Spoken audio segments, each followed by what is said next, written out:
For our daily Mass, we've turned back to the Gospel of Luke, and we're reading chapter 4, the initial ministry or the beginnings of the public ministry of Jesus Christ.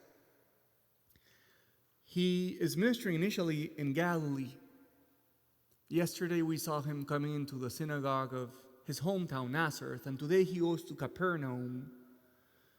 That's the biggest city in Galilee next to the sea. The gospel tells us that everywhere that he went in Galilee, people were astonished, impressed, moved by his preaching, by his authority, by his wisdom. The general reaction of people of the Galileans was they were impressed and astonished by his wisdom. But today something different will happen. Because not only will he provoke the same reaction of making people feel impressed, but for the first time, someone will make a profession of faith. Someone will cry out, "You are the Holy One of God."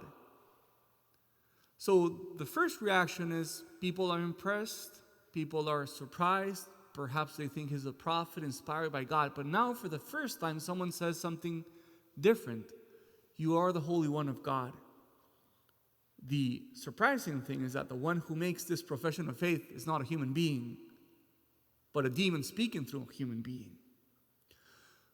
Why is the unclean spirit making this profession of faith? Well, because although he's a fallen angel, he still is an angel. And as an angel, he has a more profound penetration of things that are intellect. And that's why he goes beyond the surface and he discovers sooner than the Galileans, who is it that's preaching that day in the synagogue? The Holy One of God. So this made me think about how so many times we are like the Galileans in the fact that we many times don't penetrate things beyond the surface, but only see what's on the outside. So the Galileans had Jesus among them, the Son of the living God, but they did not recognize him. It was only the demon who made that profession of faith. I thought about how also the disciples in Emmaus walked with Jesus, unable to recognize him. Also the Galileans heard him preaching without being able to penetrate who was it that was preaching. And I think this has a easy application to our lives.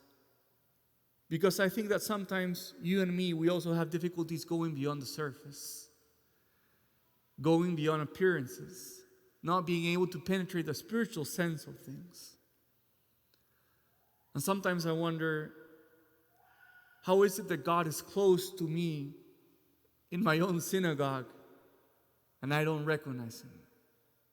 So the question I want to offer you today is, what is God doing in your life that you're failing to recognize? How is God working recently in your life that you're just failing to acknowledge? Because perhaps we have that incapacity of not looking beyond the appearances. So today, let's ask the Lord, help us recognize what you're doing. Let us not be oblivious or blind to your works, but let us also recognize your presence among us and be able to see what is it that you're doing in our life.